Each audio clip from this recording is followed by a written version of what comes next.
Welcome to the Livingston Parish Ordinance Committee meeting. Today is Thursday, July 19th, 2018. It's a little after 6 p.m. I apologize for starting the meeting a little late tonight. I just want to go ahead and call roll. Sandy, please.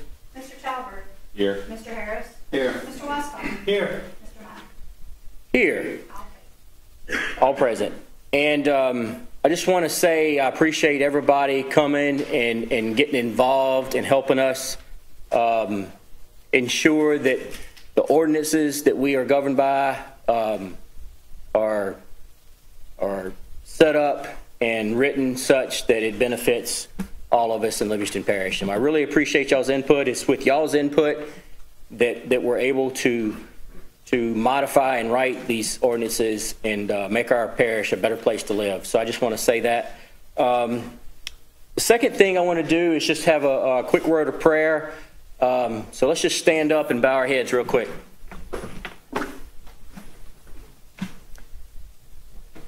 Dear God in heaven, we thank you for this beautiful day you've given us. We thank you for this beautiful parish. We pray, dear God, that your will be done in our lives.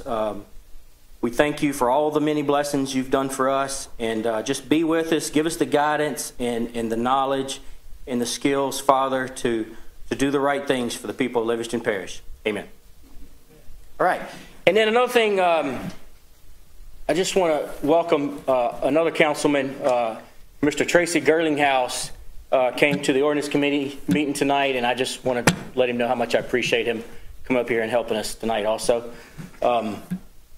This right here, in case of you haven't been to an Ordinance Committee meeting, this right here is the Ordinance Committee, okay? And what we do is when we have the more technical or really highly involved ordinances that certainly one man has struggles to write, we have a meeting and we talk about it and we work together as a team to modify the ordinance the way it should be, or write a new ordinance, whatever we need to do. So. All right, and saying that, there's several things, well, a couple of things on the agenda tonight. One is the abandoned and or inoperable motor vehicle on private property ordinance. And the other one is,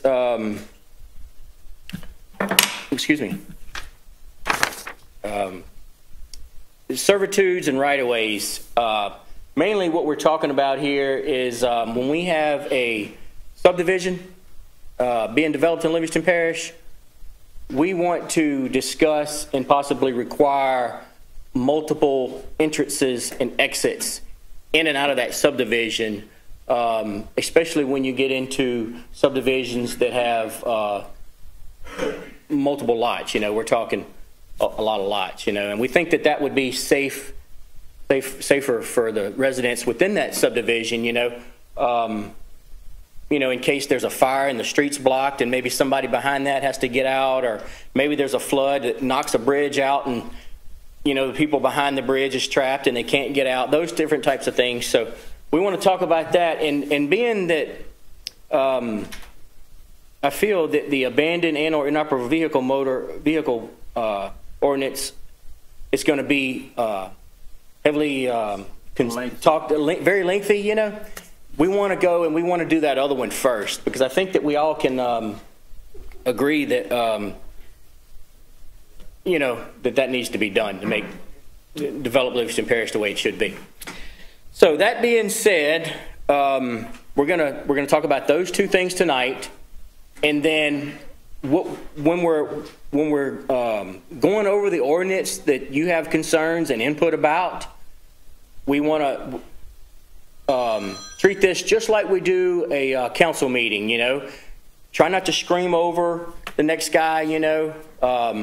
It's a little less informal than the council meetings, but just raise your hand and then we'll call you, and then you can come up and talk and state your case, you know, or maybe suggest something that you think needs to happen. And I'd also like to say that we've had several of these ordinance committee meetings, and whenever we tackle the heavily involved, heavily concerned ordinances, we don't always get them completed in one meeting.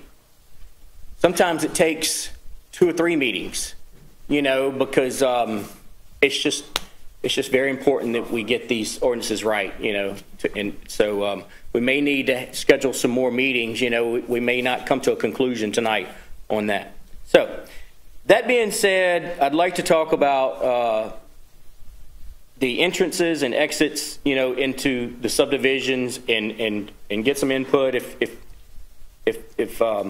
there's some residents out there that would like to give some input on that. But basically this, to the best of my knowledge, right now in Livingston Parish, when you're developing a subdivision, whether it be the 20-lot subdivision, or actually greater than 10-lot subdivision, or the 400-lot subdivision, there's no real requirement on how many entrances and exits to that particular subdivision are. And I think that the previous council tried to enact a, modify the ordinance and require such. Not sure what happened there, but I think that's something we need to discuss and see how the council and see how the people feel about and make that modification. So, I talked to Mr. Councilman Tracy Gerlinghouse about this the other night, and I think majority of the people feel that a change needs to be made. It's just how many homes in the subdivision before you make the requirement of the entrance and the exit. So we had talked the other day 75, but now Mr. Gary, highly knowledgeable when it comes to subdivisions, and he has a lot of subdivisions in his area. So does Mr. Bubba, so does John. I'd like to get some input, Tracy, a lot of subdivisions in his council area. I'd like to get some input from them and see in the public and see what people feel that number is fair and what it should be. We kind of know what we want to say. We know where we want to put it in the ordinance. Just kind of want to get some input from the developers and see how it affects the people. To me, in the end, after the subdivision's developed and the lots are sold and the people in the subdivision, to me, that's what we should be concerned about and looking for. It's making it safe for them and making it easy as possible for them to get in and out and go do the things in life that they like to do. So, Mr. John? Is there a state requirement on how many lots in a subdivision before they have to have 2? Do you know, or does anyone in the audience know? The national code is 200, 190, 0 to 199 is 1 entrance, and 200 on is to a certain point is 2 entrances. But that's under the national code, the fire code, which we've adopted on the commercial buildings, and because I think the state's adopted on the commercial buildings. However, the state has not adopted that on the residential deal. They've got some, so I don't think there's a minimum requirement on state, otherwise we would have one, because we would at least have to follow state law if we didn't supersede it.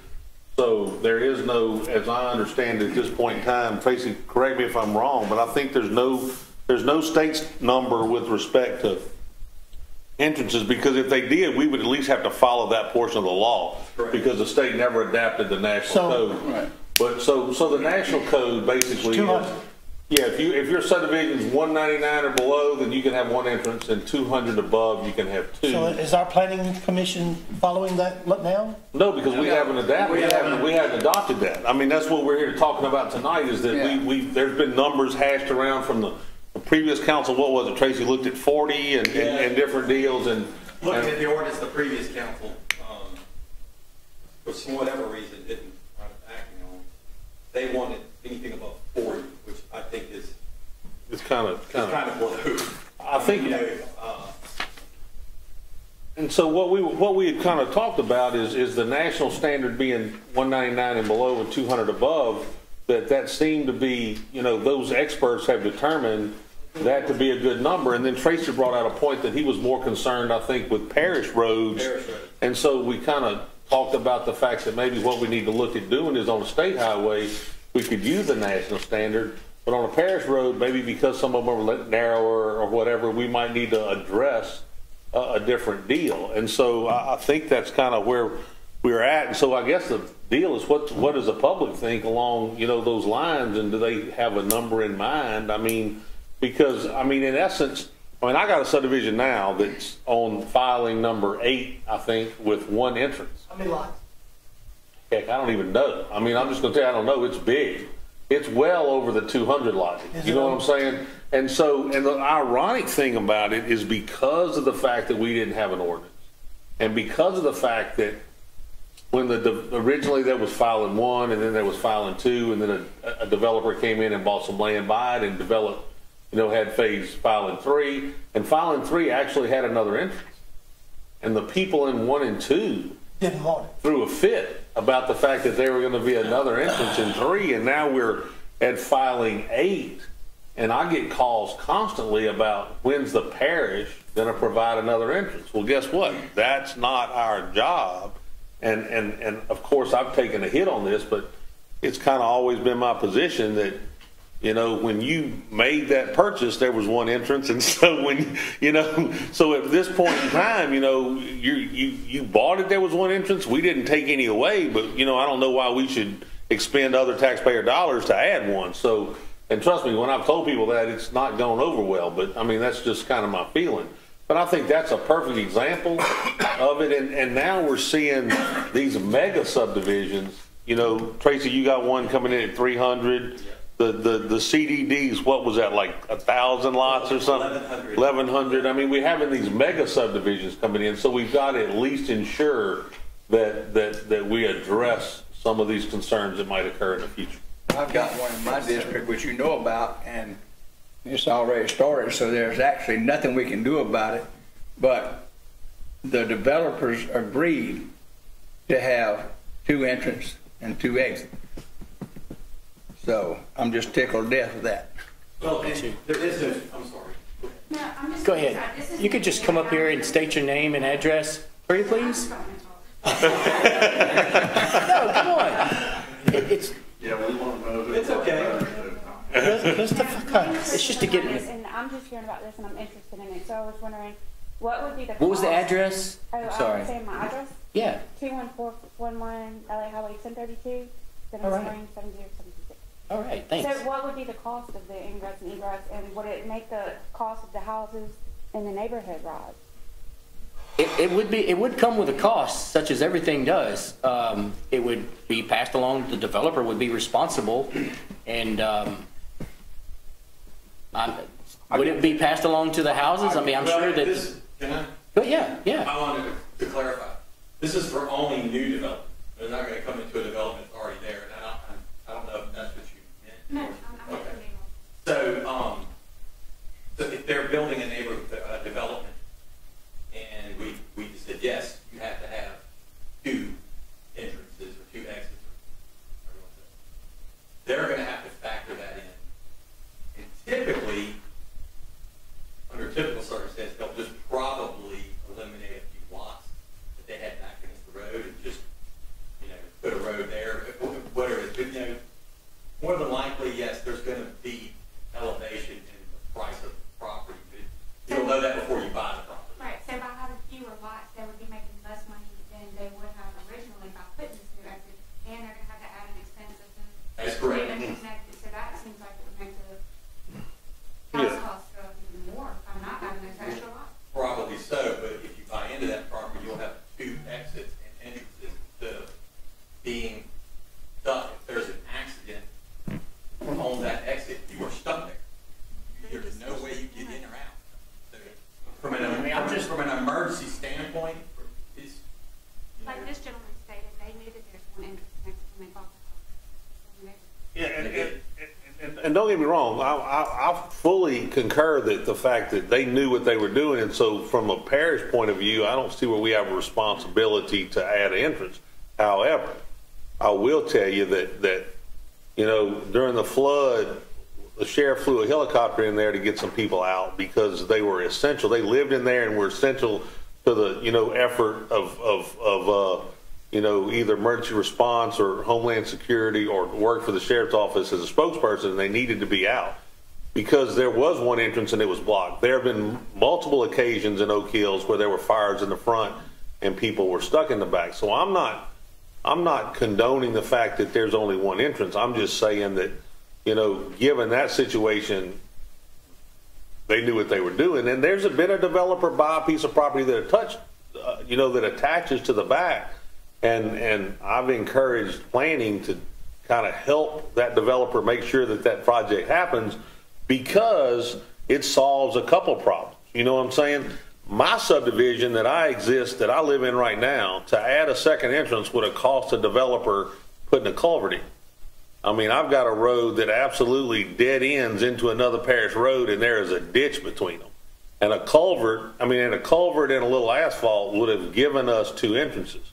However, what you find out is nobody wants their subdivision attached to another subdivision, because for some reason mine's better than theirs, or all the people from theirs are going to cut through ours, but nobody from ours is going to cut through theirs. And I mean, so consequently, when you do that, you know, that's kind of how the mentality is. We did a development.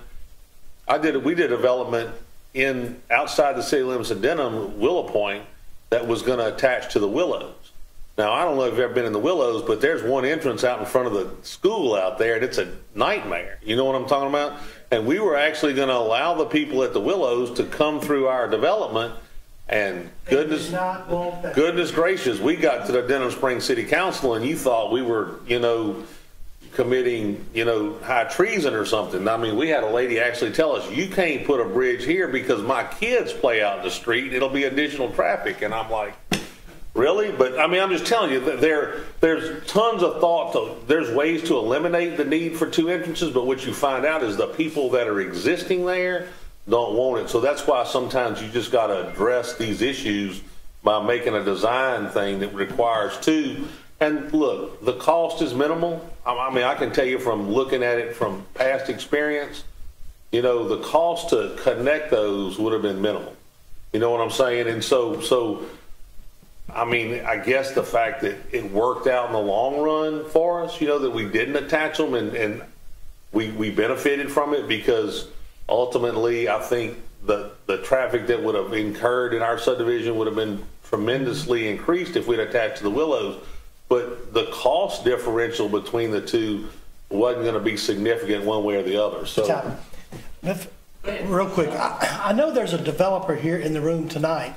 I don't know if there's any more. I think Mr. Paco Swain is. He's a developer, and that's what he does. He makes money off of developing property. Are there any other developers here tonight, or just Paco?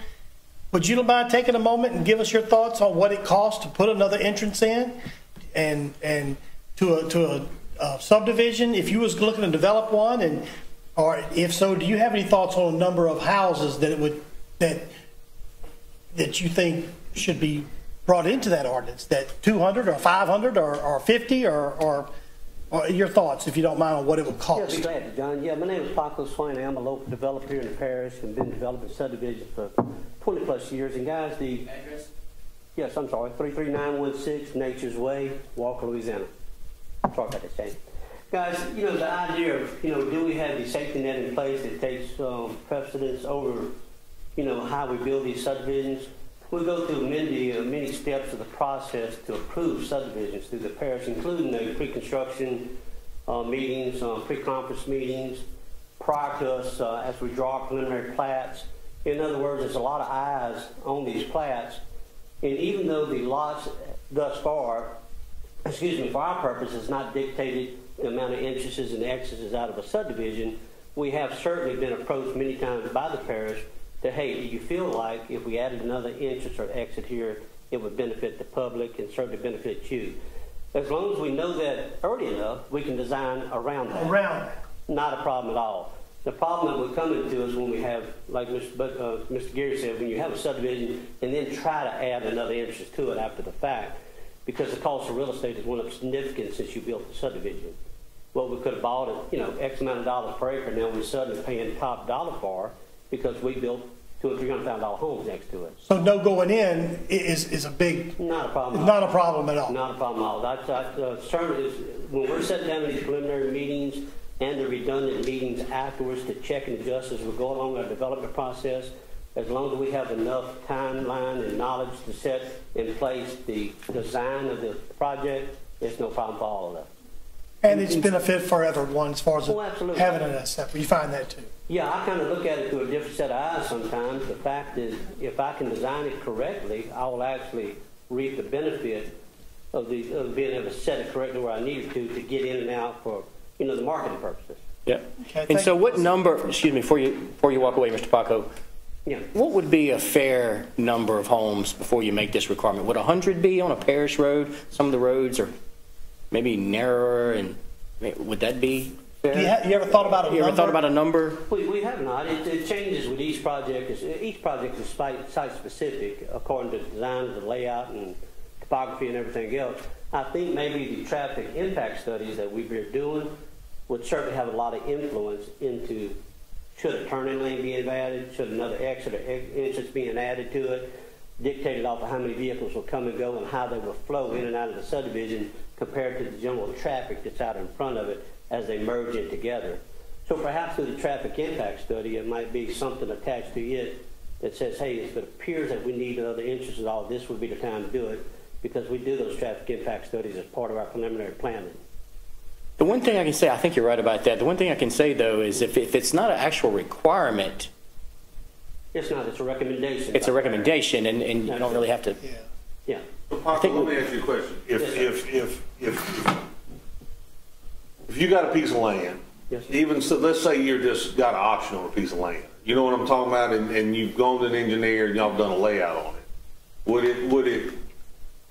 Would it make your job easier to define your cost if you had a specific number of lots that require 2 entrances versus a specific number of lots that required 1 entrance, and you were able to design that right up front and then submit it for the parish for approval?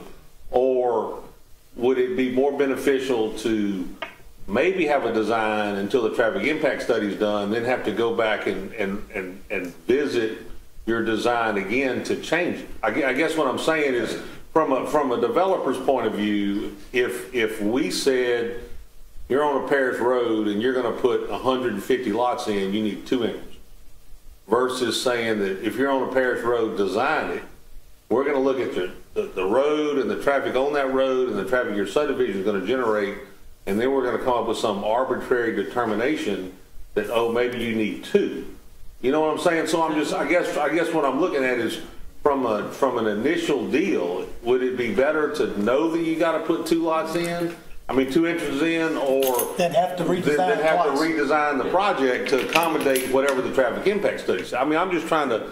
I mean, I'm thinking from my experience, I would rather know going in, I got 150 lots, I've got to have 2 entrances on this parish road, and I designed for that, in lieu of submitting a design to planning and they approve it, and then the parish engineer we look at the traffic impact study and at a later date determine, oh heck, we need 2 entrances, and then I've got to come in and eliminate lots, look at creating another entrance somewhere. I'm just wondering, it seems to me that if I'm doing it, I would rather know what my costs are on the front end with a specific number than to have a study to determine whether I might or might not need that second entrance. That's just my opinion, That from makes sense. Something on the front end. Yeah, certainly. What do you knowing think? our costs going in is certainly very attractive to us. And when you're deciding what piece of the land you're going to develop and all this kind of stuff, you'll be thinking about it and looking for it.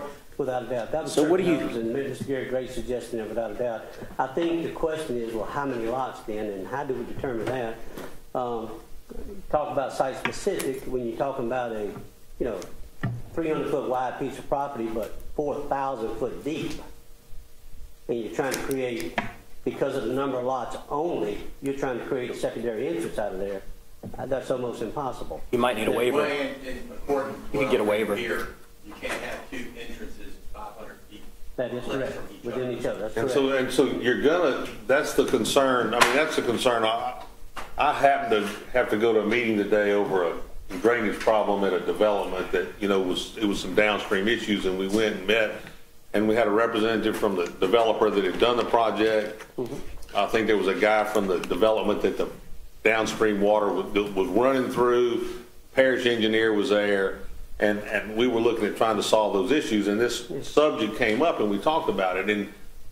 and the developer who was having the drainage issues brought out a good point, and I'll share it, that you know, in Denham or in Watson or in Walker or, you know, in specific areas where the density is greater, that, you know, the need for two entrances, you know, might have a different effect than maybe in Albany or Holden, where you've got huge tracts of land and miles of, you know, maybe a couple miles of parish road with, you know, nothing but 4 or 5 driveways on it. You know what I'm talking about? So, I mean, there is some, you know, benefit in the more densely populated areas to create two entrances to the, you know, to kind of create a better traffic flow. Absolutely. But there is a rural area that might not need it. You know what I'm talking about? But there's so many different things that could affect the decision. It's almost like you got to determine what it is and put it in writing so that everybody knows on the front end what they're looking like. My only concern is, as Tracy talked about, that there are tracts of land left in this parish that if we require two entrances and then we make we define a distance between them, that we could create property that's not developed. Absolutely. You know what I'm talking about? So I mean, that's just something that. But we could maybe make connectivity an issue, you know what I'm saying, and require that if there's a T-turn at this other subdivision and you're up next to it, you might have to tie into it to create that second entrance. I mean, just, you know, it's just, there's a lot to it, but I mean, those are just different things we need to think about. It is, Shane. The fact that the cost of land is climbing so dramatically for us because the demand for housing is here for it. What that means for us from a development standpoint is we find that the landowners are actually narrowing the cost of the land because road frontage is what's so expensive. So we're having to buy these strips of land versus this width of land. Width of land, no problem. We add however many inches as you want because we're on either parish or state highways. Now take that to another level of going depth and trying to create 2 inches, totally different animal. So if we put a number, 20 lots, 30 lots, 100 lots, 200 lots, you got to have a secondary entrance. It's certainly going to make it a challenge to find the right piece of land to develop. So, yeah. Now, I'm looking at an ordinance here, 1305, and it says that we would have 2 entrance and exits for every 40 lots. That was proposed that did not pass. Right. So I think that was entrance. I think, did they not also address lot width and some other things? Was that just a comprehensive? I don't see a lot width on that. It might have just been entrance. I know that the other councils definitely attacked the subdivision ordinance trying to do different things, and they really ran into some serious opposition. It was the same discussion we had here today. It was there. Yes, I was there for that. But even I would admit that 40 is a Little low. extremely low number. I agree. Does anybody else have any input on this? You could just raise your hand and say who you are. Come on, Mr. Marshall. What a shock. You know, believe it or not, I can't remember the address. I live at 9295 Purple Martin Lane. I'm pushing for that now. No, North Street. Somebody brought up the Willows. There is 2 ways into the Willows. You can come in through the back way. Gene Buckle, that's right. Yeah, you're right.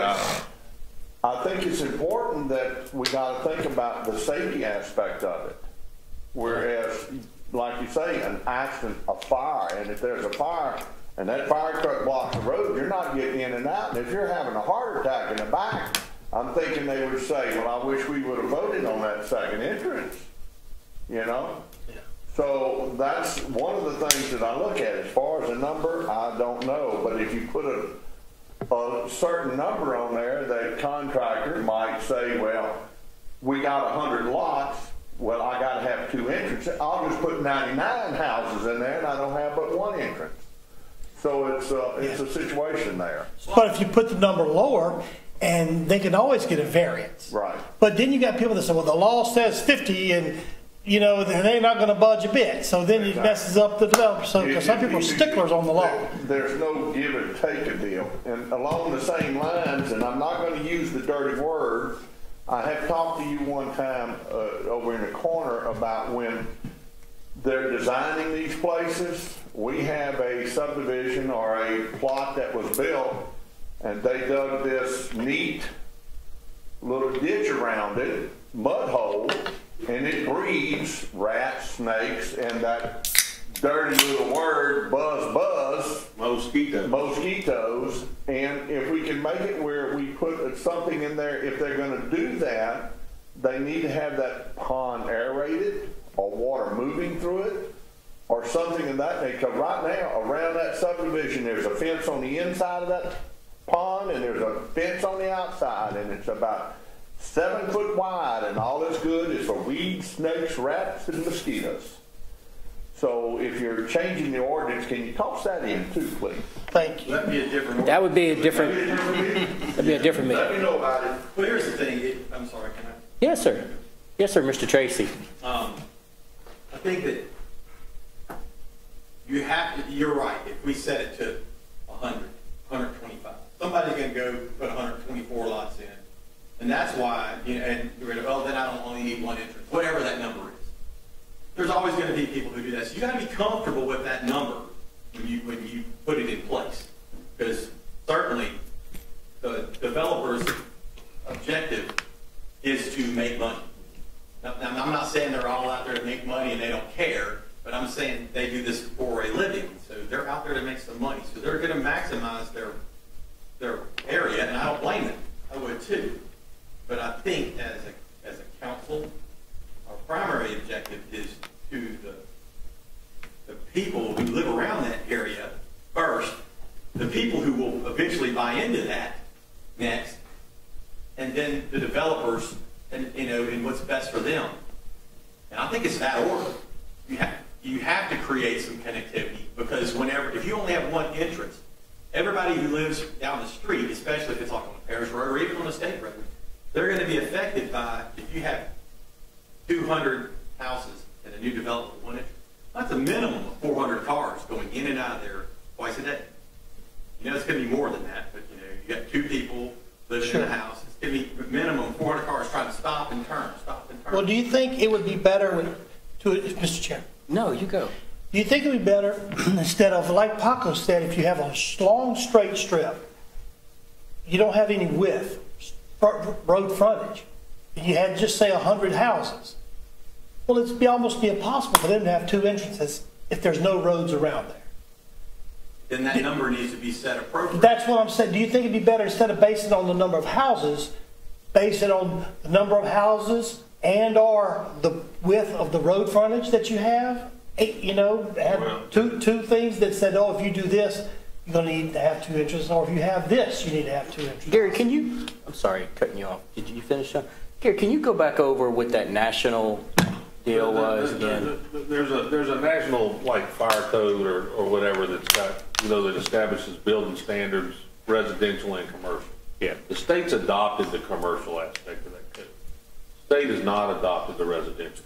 We talked about it at Taylor's today with Joe from Fire District 5, and the fact that the national code is 199 and down being adequate entrances as far as the national fire, number of lots, and then from 200 up is requires at least two at a minimum, and I don't know if there's a number above 200. 300, you have to have 3 entrances. Is that, I know that there's some number above it, and so what we kind of had, or what we talked about while we were having this discussion and asking some fire chief about, tell me your opinion, is that he felt that the national, that was inadequate. He's not saying that it's perfect, but from all the experts that have designed this national law, that they felt that 199, 200 was a good breaking point. And then Tracy and I tonight in the back room, as we're talking about it, and we're looking at how traffic studies would impact improvements on parish roads and those kind of things, and the fact that the parish road might be a little narrower given the situation, that maybe from a parish point of view, that we could the national standard seeming to be adequate to solve in most issues, that on a state road we could look at that number being 199, 200, 199 down, 200 up, But on a parish road, maybe we need to address it to a smaller number, you know, so that. So don't base it off of the width of the property? Well, I mean, the thing about the width of the property, and I'm gonna be honest with you, I'll just be up front, when I was running for office, I thought I would never, ever grant a waiver. I'm thinking, you know, you're gonna follow the letter of the law, and I'm never interested in giving anybody a waiver. You still like that, ain't you? No, I actually have given more waivers than I ever thought I would, only because when you go visit with people and you go look at what they're trying to do, and you look at the area around them, and you realize that I know why the law was written the way it was written, but in this particular situation, it seems to be that, you know, what they're trying to do isn't to circumvent it. They just need this little help to get their project. And most of the time, it's not developers, it's individuals that are looking for, you know, some kind of relief. And so consequently, I've kind of changed my philosophy on that over, you know, in 2.5 years. And I kind of realized that if you take it, you create a standard that's down on paper, that's kind of rigid, and then as you look at something, you work from it. Because, you know, if we talk about width being the determining factor, there'll be guys that, look, I don't want to buy this piece of your property. Well, I'll pay you for it, but you know what I'm talking about? And I meant width and/or number of lots. And so I just kind of feel that we need to set a number, and people can design to that number. And then if for some reason they look at a piece of property and they can't make it work, then they can always come to planning and plead their case and try to get, you know, some relief. But I think that you got to create a standard that we feel is acceptable, and have everybody try to design to that standard. And if they can't meet it for some reason, then we address, you know, if we're going to give them some relief. I mean, what's your opinion on that, Tracy? I agree. Well, to go what you were saying about waivers, I was the same way. I thought, I mean, this is the law, I'm going to grant waivers. But sometimes you learn that there's situational things. You know, we were talking about houses on the frontage. You know, what is it, 7 on the servitude? That's the limit. But you know, I think the design behind that is to keep houses from being jammed up on each other. But, you know, and I say, that's good law. And then when somebody says, but our lots are 3 acres by big. Well, I mean, you know, you at this point, do you follow the letter of the law, or do you take into account the spirit of the law? What were they trying to do? So he's right on that. I agree. I think we got to, go ahead, Mr. Semino? Yes. Come on up and say whole 9 yards. David Semino, 24811 4th Street, Holden. I have a question. The roads in the parish, I believe in the state, if it's a road that's going through a subdivision, has a 60-foot right-of-way. I believe it's 30 foot from center in both directions. Is that correct? Some of them are 90. That's In subdivisions with improvements. Our subdivision development with improvements. With improvements, the new subdivision. Okay. But now a lot of so subdivisions and a lot of parish roads are now 60. Correct, they have some right now, I believe. Okay, that being said, if you have a strip of land that's 300 feet by 4,000 feet, and you can only have maybe a rectangle road that goes through the subdivision like this, and you only have one entrance because that's all you have access to is a road at one side of this property, what would be the cost of taking the entire street? No road is 60 feet on any street, none. You always have 10 to 12 feet on either side or more. One lane is maybe 11 feet, 10, 11 feet wide, one lane. You have a lot of footage on both sides of that to create 2 lanes going in, 2 lanes going out with a center lane. One lane gets clogged up or is blocked. You have 3 other lanes on access either in or out. If there is an emergency and you have a fire truck there or a police vehicle, someone there is going to be there directing traffic. If you have 3 other lanes, you're just alleviated a serious problem. That is a possibility. It could be developed and designed that way. I It mean, would be up to the if it's developer and the required, you have engineers. 100 homes or 100 sites, and it requires 2 entrances, 2 exits. Why couldn't they be side by side? It's Because you gotta have possible. 500 feet between. You have to have If- 500 feet. Well, that's the national code. That's the I think that the national national code. code calls for that. And so, Okay. but like we talked about earlier, I mean, there's some common sense approach to waivers, you know what I'm talking about? And so Exactly. I think what you gotta do is gotta look at his subdivision, you gotta look at every Take it on a case-by-case case by basis. case basis. And I think that's the point we were trying to make, Mr. Semino, is that we can. It's not just about safety. It's about traffic flow. Right. I mean, let's just be honest. I mean, it's not everything's, it is about safety. And to be clear to everyone, right now, as far as building subdivisions or residential developments, we have no standard as far as how many houses. Right now, you could build a 1,000-home neighborhood development and have 1 entrance, and we couldn't stop them from doing it.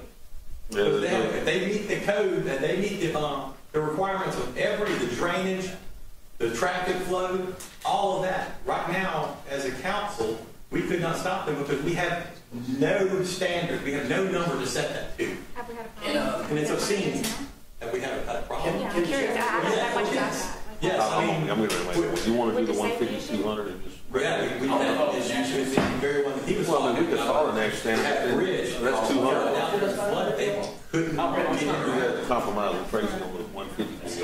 But didn't they call it a 5,000 year flood? Well, Well, you and I can know always- better. It's gonna rain like that again before You know. 1,000 years. Look, has everybody kind of voiced their opinion on this? Everybody got a, I don't want to cut anybody short if he came out, but we've talked about this deal like 50 minutes. I'd like to just make a motion. I mean, we thought it would be short. I'd like to make a motion that we recommend to the council the breaking point at 150 on subdivision repairs roads and 200 on state highways.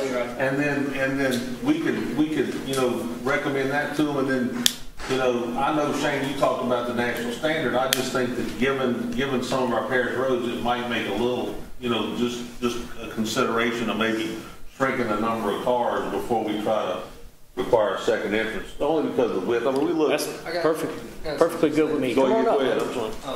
My name's John Napling. I live at 33429 Duff Road. What road? Duff. Duff. I live on the main road myself, but there's a subdivision called Fenwood Estates, and it's got 1 entrance. It's huge. I don't even know how many homes are in that area. But adjacent to that is another little smaller Briarwood Estate, I think it is.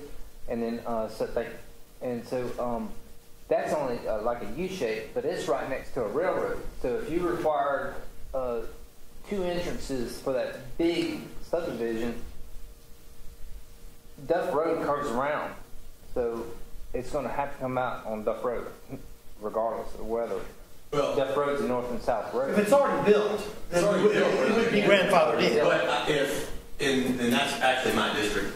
So I can tell you, if we had 150 in place, that neighborhood would have A, never been built, or B, it only have 150 houses in it. Right. You know, or because they couldn't have put another entrance there, unless they got a waiver. And if I'd have been on the council at the time, they would not have got a waiver. I'm saying that, I understand what you're saying, we can't unring the bell. Right. You know, but Well, we have to have some. my main point was that there's a railroad that's approximately 3 miles from my house, which is on the other side of Briarwood, and for Fenwood to have a second entrance that's not on Duff Road, they would probably have to go over the railroad tracks. That's a whole big. Which will never happen. Yeah, it's virtually impossible for us to get something on the railroad track. So. Never, ever. It has to happen. Well, you know, depending on what the language of the ordinance says, you know, you'd have to think of things like that. That's not normal. And I think we. I mean, I know if you're doing a subdivision in my district and you got a design problem, if you put forth every effort, we've looked at it and everybody's hashed it out, and they've done all they can do to try to resolve the problem, and you come and say, look, we've done all we can do, and this is the best we have, then I think that's when you take the common sense approach and say, are we going to grant a waiver or not? But I think we try to start off with a design standard that everybody tries to achieve, and if you work to that standard and you can't meet it, then we'll address it. But you could always meet the standard by shrinking the number of lots. I mean, the standard's always attainable some way, shape, or form. Yeah, I wanted to explain something about that in that particular case, and this is why we're trying to do this ordinance, is that I don't think there's 500 feet between where Lakes of Fenwood is and where the entrance is to the Briarwood. So they would have, if there is, it's really close. It's down the road. There's several main home lots down the dump road. 150 yards there. I'm not sure. It might be, but let's say that they wouldn't. Briarwood is directly by the railroad. Yeah, and then Fenwood Estates is near Hodges. What they could have done though is they would either be forced to have lower the lot count if this was in effect when they built that, lower the lot count, or connect to Briarwood, connect them in the back somehow. Yeah, and then you could use both. That would work. But because right now there's no limit. There's no limit, and that's insanity, and that needs to stop. So we're just trying to figure out a bigger number. Another, if I can make a suggestion, one thing you could do is connect instead of making subdivisions have multiple entrances, is connect dead-end roads to other dead-end roads. Yeah, that's when we talk about the connectivity, creating a situation. If you build a subdivision beside a road, subdivision's got a T-turn or a dead end, and try to utilize that aspect. But I think that, look, I think we're going to create something that's going to generate a tremendous amount of debate at the council level. So we've had a lot of discussion here. Anybody got a motion? I'll make the motion for 150 and 200. Do I have a second? I guess it's a better question. Can you please state exactly what the motion is? The motion is going to be any subdivision. Go slow. Any subdivision on a parish road with less than 150 lots, with more than 149 lots, will require 2 entrances. Right. And on any subdivision on a state road with more than 199 lots, will require 2 entrances. That's fair. That's You know fair. that? I'm okay with that. Miss, And Sandy, what we can do is pretty much ditto this, if y'all agree. All subdivisions or subdivision developments, whether with improvements or without improvements, consisting of a combined total of what he said on the parish roads, something to that effect. Can we add to that you can't, or do we need to add to it that you can't have if you, two of them within close to? No, that's state law. That's okay. That's all that exists already on the distance. Okay, we don't need to add that.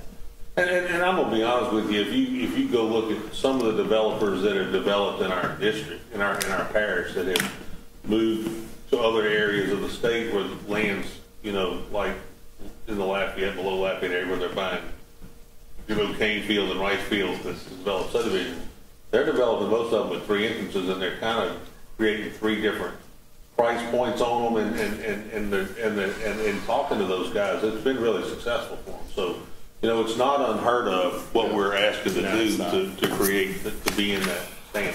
One more thing, Shane, it's important too. As far as going above, you want to go 299 up to 3 entrances? Oh, man. I mean, You say you got 1,100 lot subdivision coming in? Oh, yeah, but it's pre-designed with tons of school and tons of. They got entrances and exits. Yeah, but there could be a 400 or 500 subdivision. We could. How about another road for every How about we got a motion, and then we can, at the council level, we can address, we want to increase it.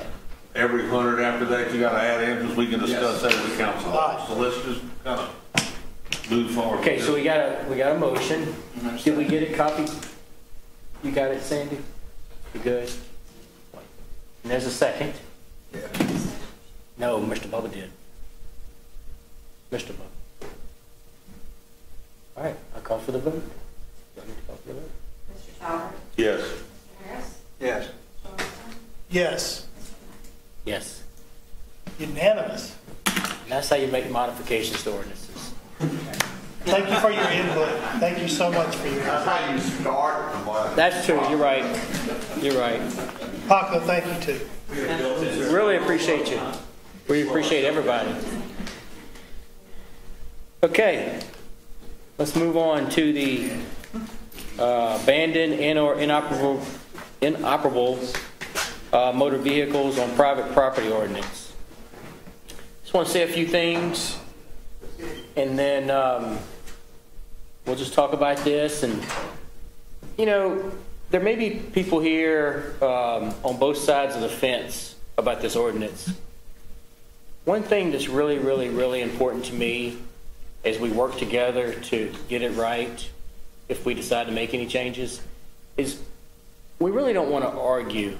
I think there's very valid and good points on both sides. And if you have something to say, let's just raise our hand and welcome that comment or that thought. And you know, regardless of how you feel about this, we don't want to argue and get highly upset in here today. So keep that in mind as we go through this together. Okay, so one question I have, and it's a very important question, is does everybody have a copy? Has everybody read? Does everybody truly understand exactly what the current ordinance says? You have it? I would speak for the lieutenant part of Livingston Parish. We haven't received any kind of notification of anything like that at all. Okay, good, valid point. We're going to answer that. We have copies of it. I would like to do that. If you don't have a copy, or if you don't know exactly what it says, and as we go through this, I may say something, and it's really D or something, and it changes the whole thought, whatever. You know, I wouldn't want to confuse anybody.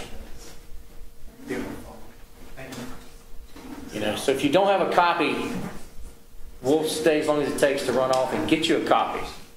I'll be right back. I'll make you some copies.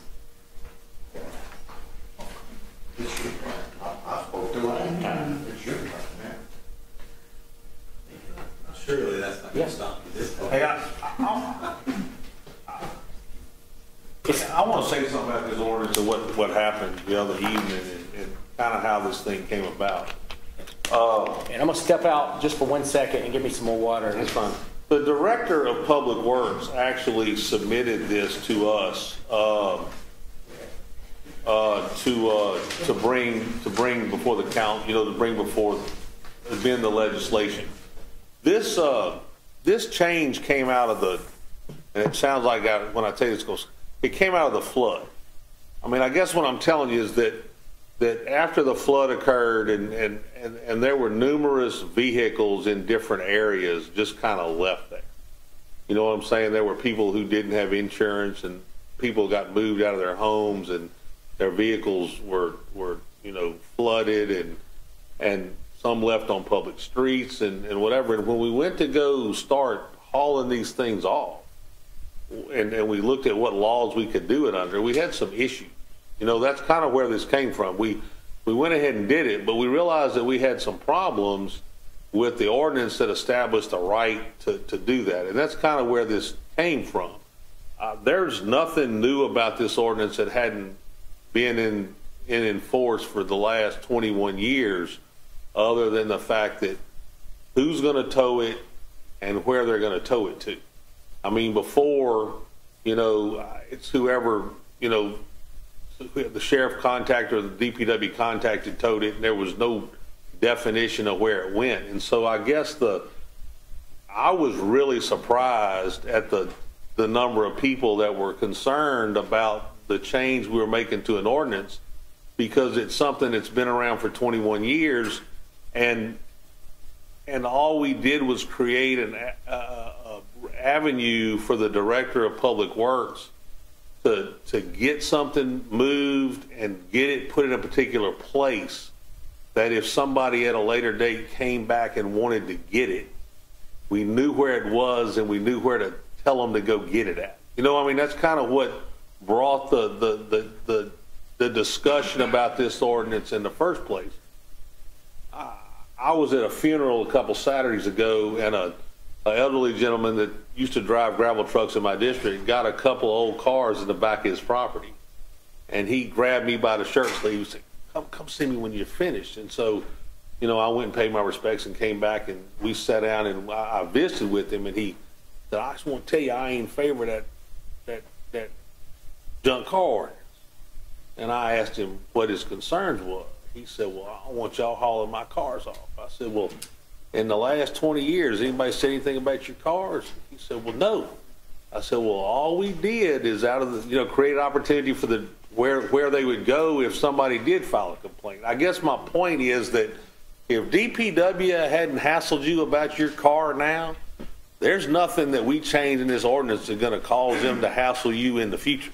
I guess what I'm telling is that all we did was create an avenue for the director to get the cars moved, so that if you came back at a later date and wanted to know where your car was, there would be some record of where it was, and we knew it would be stored in a place that was safe, that you could go get it. And so I don't know, you know, there might be people that have a philosophical, you know, problem with the whole concept of the ordinance, but there was nothing in the intent of this council or the intent of the Director of Public Works to create some environment that we could start grabbing cars all over this parish and hauling them away. The whole purpose of what we did was just to create an avenue so that the parish had some definition of how they could go about getting a car hauled off that was a problem. And if the general public came back at a later date and wanted to know where that car went, there would be some idea to tell them where it went, and that we knew that it would be put in a place that would be protected from them. And I think we probably did a terrible job that night of kind of explaining what the intent of the change was. You know, there were some people that thought, I think we were creating a new ordinance, and I'm not saying that you disagree, that you endorse this ordinance, but understand that there's nothing about what we did the other night that's going to change the way that the parish has operated in the last 21 years with respect to junk or abandoned vehicles. That's all I want to say. You know, I just wanted to clear up if there was any confusion, you know, that I wanted to go ahead and say what I felt, and so that, you know, we could kind of explain why we did it, what the reasoning was, and trust me, there's been some discussion with the Director of Public Works since then, and all he's asked for is that, you know, this council just allow, you know, a 6 months evaluation period, so to speak, on the changes that made, and I think you'll find that there's not going to be an issue. You know what I'm saying? That I don't think that anybody that's in this room that had a problem with what this ordinance had because they have a vehicle they're wanting to restore or something, I don't think you're going to be impacted by the changes that we made or any part of this ordinance. So that's all I wanted to say. That's another question. Gary led right into it. Does everybody understand that this ordinance was in effect? I think we said that in that council meeting that night. It's been in effect since 1997. The changes we made, I might have been out when Gary said it, but it was basically to create a rotating list managed by the Director of Public Works. That list was licensed record services that would be allowed to tow the vehicle. They would have to be on the list, and they would have to be licensed, basically. And then the other thing was that it would be towed to a secure yard with 6-foot fence. That was the changes that was made the other night. And I think, Gary, I heard him mention it. You know, there's a lot of abandoned vehicles in Livingston Parish that need to be moved, and we just want to make sure that, I guess you could say, that they were being transported by licensed record services, and that they were being stored in safe location in case you needed your vehicle back. That was that change. However, saying that, it seemed that a lot of citizens, residents of Livingston Parish, were concerned with the original ordinance. Okay, and had some issues or problems, or maybe wanted to talk about some changes or something. So we agreed to have an ordinance committee meeting, maybe 2, maybe 3, maybe 1, who knows, and just go through this together and just, I guess, decide as a group if we want to make any changes. You know, that being said, does everybody have a copy? Okay, good. There was a lot of questions. I guess you would have a lot of questions before you had gotten a copy and before you had actually read it, you know, on what vehicles we were talking about and could they tow, when could they tow, all these different questions, you know. But I think it does start off with the definitions. Can you read the abandoned definition, James? Yes, sir. And and what would qualify? What would you consider an abandoned and junked car? I think that's important to make clear, and we could confirm that this definition is already here. Yeah. Okay, so and let's just read it together. I'll try to do the best I can with that. The definition of abandoned, inoperable vehicle, means any junked, wrecked, or dismantled vehicle, or any part or parts thereof, which is incapable of being lawfully moved upon the highways and streets. Vehicles which are otherwise in compliance with RS State Statute 32-1301-32-1310 are not considered to be abandoned. What is that revised statute? I read it. I don't have it in front of me. We could pull it up real quick. It deals with capable of being licensed. I think. It deals with blinkers and having an inspection sticker and all those type of things. If it's legal to drive on a state or parish or public highway, that's not abandoned. That's not abandoned. So if your car can drive, that's not abandoned. Right. If they're in compliance with that state statute, then you can't consider them abandoned. The police may pull you over, you know, and give you a ticket or just say, all right. No, if it's in your yard and parked, and you can get it and drive it, it's not abandoned. Well, that state statute has requirements, and basically, like blinkers, in a nutshell. But basically, you know, it's got to be able to pass the state inspection. That's how I feel about that. Okay. Are not considered to be abandoned. Inoperable vehicles for purposes of this article. Furthermore, lack of current and/or valid registration, inspections, or license plates alone does not constitute an abandoned inoperable condition. So basically, what they're saying is if you pull your insurance or whatever, or you know, off the vehicle because you don't want to drive on the highway anymore, that don't make it. It's not abandoned. But they can't just automatically come to that vehicle. That's not an abandoned right. Even if it's not registered. That's correct. That don't mean it's an abandoned vehicle. That's correct. That's correct. Basically, that's what that's saying.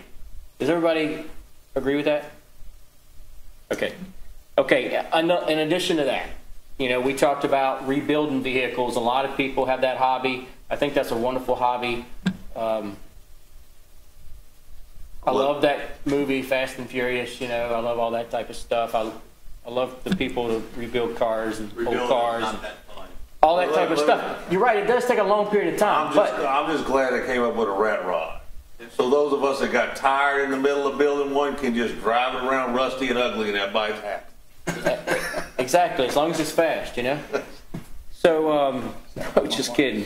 But anyway, it does talk about what's an antique vehicle, and that doesn't qualify. Okay, so if your vehicle, for this definition, is considered antique, they can't take your vehicle. You know, it's not even up for discussion. Okay? Does everybody agree with that? Let's go ahead and take some comments on that real quick before we get too deep into this. Must be registered as antiques. That's right. And display. Antique license tag. Inoperable. I have several antique vehicles that I've had for years. I can't keep insurance on, but I'm not getting rid of them either. I'm planning on giving them to my kids. But I should my neighbor, because I have a neighbor that if you get past, you know, if you stress that we're going to start doing this, you're going to get a call the next day because I got cars sitting in my yard that I don't drive daily. So, Are they 25 years, are they antiques? they are, every one of them I got is But not all vintage. of them are drivable. At this Well, time. and that goes back to, Well, now, it doesn't have to be drivable. It It says says, Yeah, it says in the ordinance. Vehicles must be registered as antiques and display antique license plates and operable. and operable. that's, right, that wait. is left up to, Mr. Sam, DPW department. What? And they make that decision. I mean, you know, if they go out there and look at it and say, Now, here we go back to somebody else determining whether my car is Yeah, he's junk or right. not. Substantially in its original no, condition. he won't do that, I can tell you. Well, Means the sheriff or director of public. Okay, works. that's been noted, Or we and do let's talk about this some more. Let's talk about this some more. Personally,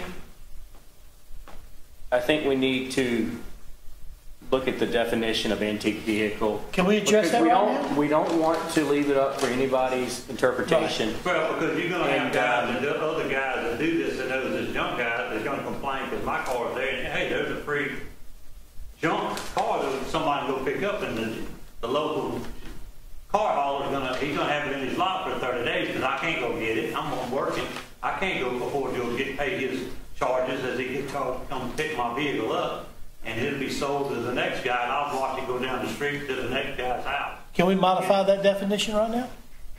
We can modify it. I think that we need to take a little bit of time and put some thought into what we need to Absolutely. say there. I don't know if I can come up with that at this particular And moment. only because I understand his concern, I do. At the same time, though, you might have 35-year-old Pinto that's got a tree growing up to it with weeds and stuff stuck over in the corner, and a swampy area, and the guy says, "Well, that's an antique." Well, I mean, yeah, but you have no intention of fixing that, and it's Well, then you need to err on the side of the property owner. It also says if you want to put a fence up, you keep whatever you want. So I guess my concern is, let's not get too you far told, ahead. you said your neighbor said that because of this ordinance, he's gonna call and complain. I have a neighbor that I can promise you that if he really knew about this ordinance, if he publicized it, he's done call. He don't like He's you. done call several times. If this was really pressed and Now, let's- this was made public that it was passed, We're getting kind of far ahead, and maybe I'm not the best chair in the world, but can you state your name and your address loud, Dallas Shelton, so that we can hear? 10360 Let me stop talking, then you go. Dallas Shelton, 10360 Castle Road, Yellow Springs, Louisiana. Okay. And like I said, I have a neighbor, like I said, if it was really public, that this was, put out there, you'd get a call the next day. Because that's just what he does. He's retired, that's all he's got to do. Okay, we took a note to take a look at that definition and Are all your cars over 25 years old? see how it could be Can't modified. afford any newer, yeah, they all old. So they're considered antiques. Oh, yes. Okay, we got a few hands, and we're only on the definitions part, ladies and gentlemen. So let's take these comments. We've got Mr. Gordon Courtney in the back. Come up. Yeah, let's do this right. Try to keep your comments as briefly as possible, but there's no limit. and about And mosquitoes. Don't talk about dragging mosquitoes, Gordon. We talked about that enough. We talked I'm not talking about about mosquitoes growing in cars. That's the last thing I want to talk about. Maybe cars causing flooding, but not mosquitoes. Gordon Courtney, 31246 Old Baton Rouge Highway, Albany or Hammond, Louisiana, depending on if Tangent or annexes East Livingston because we want them to. That's for you, Shane. On the definitions, and there's a lot about this ordinance that's wrong because it's picking winners and losers across the parish, but we'll get into that on another night. On the definitions, I know you're on abandoned and inoperable vehicles, but there's a bigger problem than that. You have down here, vehicle means a device by which any person or property may be propelled, moved or drawn upon the roadway. We ain't got that. I wanted to go, Oh, yeah, okay. yeah, kind of skipping You said ahead. you want definitions, I'm sorry. You're right, but I'm sorry. Well, I really meant the then, antique one. I'm sorry, if you write on the antique vehicles, I'll wait until we get. Well, since you walked all the way up there, though, go ahead, go ahead. Talking about a mobile home? I'm not mobile homes, I understand. You've already explained that they can pull the wheels off a mobile home. Yeah. But how many campers do we have in Livingston Parish that people live in? How many? There's supposed to be 0. Shane, how many campers in my area do people live in? I can show you 100. I can show you 100 and have you home by 10. A camper is a device by which a person or property may be propelled, moved, or drawn upon a roadway. So, are y'all prepared for DPW to start getting my phone calls about all of the campers in Livingston Parish that are affecting my property value much more than my buddy's antique car 2 lots down? And that's my big concern. There's more wrong with this ordinance than just the fact that people are concerned about their car being removed from their property. There's enough here to keep DPW. You're going to have a staff of about 20 people at DPW. Because you gonna go. When the call, no, that's not just me. The thing is, the gentleman made a point. For 21 years, nobody really knew about this ordinance. So nobody called. The more people that know about this ordinance, the more people are going to be mad at a neighbor and say, well, I'll get him. I'm going to get that old car removed. And it's going to have a snowball effect. And I don't know that the parish can afford it. The point's noted. Thank you. But wait, I just wanted to say something. So your main concern, I just want to make sure we're clear here. I'm taking notes, trying to talk about this. Your main concern was campers, and per this definition, campers qualify or fall under the definition of vehicle, would be considered a vehicle, like camper trailers. That's what you're saying? Well, I mean, if you take this to the least common denominator, a utility trailer. Somebody could have a problem with somebody's utility trailer, cargo trailer. Somebody could have a problem. What this does is it opens the door for people to, and look, I'm all for progress, and we want to move this parish forward, but it opens the door for other people to say, well, you know what, I don't like that wheelbarrow full of flowers in your yard. Yep, I understand. So your main concern was campers qualifying as a vehicle, and so I took a note of that, and we'll work through that. I think that one's easier to fix than the antique definition. I've got an idea about this one. One thing I'd like to say about people living in campers in Livingston Parish, and then I'm going to let Mr. Bubba talk and anybody else want to. To the best of my knowledge, you can't get a permit to live in a camper trailer unless it's in a trailer park, or unless you get a variance from the Livingston Parish Council. So that being said, I know there was some concern about people living in campers, and maybe, there was something that said you're not supposed to, but to the best of my knowledge, and I don't know everything, I mean, there's a lot of rules here to be reviewed and talked about and all this kind of stuff, but to the best of my knowledge, that's the current rule. And one thing I think we could do to fix that is we could just say, simply on the vehicle, we could just exclude campers, if that's what we want to do. But I think we could work on that. Does anybody else have any comments? Let me read through these other definitions real quick, one by one. Enforcing agency means the sheriff or director of public works as well as their duly authorized agents. That's pretty plain and simple. Owner of the premises means the owner of the land on which the vehicle is located, as shown on the last equalized assessment roll. Owner of the vehicle means the last registered owner. And then we talked about the vehicle definition. Does anybody else have any comments or concerns about the definitions? Abandoned vehicles? Well, let's get everybody one at a time. Make it as quick as possible and come on up. Let's see, who was first? We're going to get everybody. You can go. Jonathan Appling again. Does this include small engine type vehicles like lawnmowers, four-wheelers, things like that? No. Or is it Not, is the motor there are ordinances that cover, anything that propels? there are ordinances that cover junk. Let's say that. But this ordinance is about abandoned or inoperable motor vehicles on private property, junk cars. Well, like case in point, one of my neighbors has, I don't know how many lawnmowers on his property, but that is his business. Yeah. If this ordinance went in effect and they want to deem lawnmowers, You're kind of skipping ahead, but there are some exemptions for businesses that where they don't qualify. If it's a legitimate business, also it would not qualify. Is, not everyone can afford a nice garage with tools and lights and air conditioning and all that, including myself. You know, and I have to lock my trailer up with a trailer lock to a pole.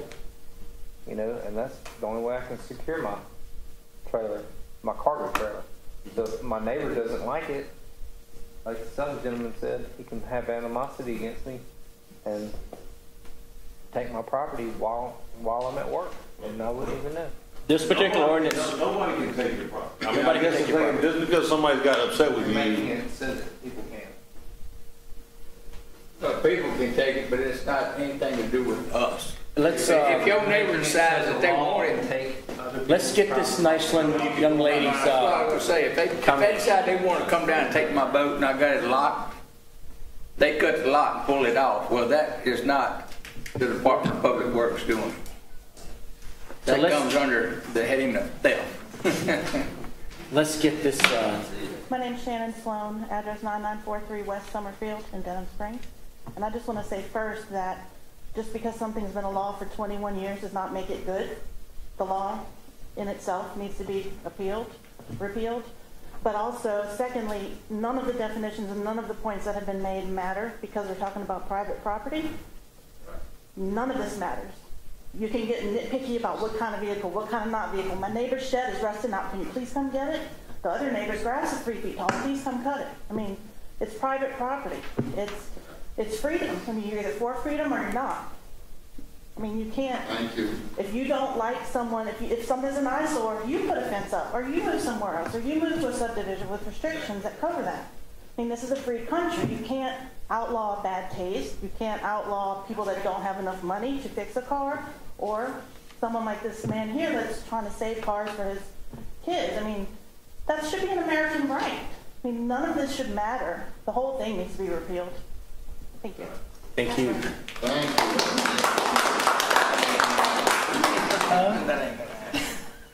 We're going to get everybody, I promise. John Williams, 9421 North Street. You got to speak into the speaker, Mr. John. Speak into the speaker. Microphone. John Williams, Thank you, John. 9421 North Street. I'm calm tonight. I put down this. Y'all all know me, they don't. I don't really have any issue one way or the other, except I would like to make a comment, and I'm not sure, but I think any car that's over 20 years old is considered antique.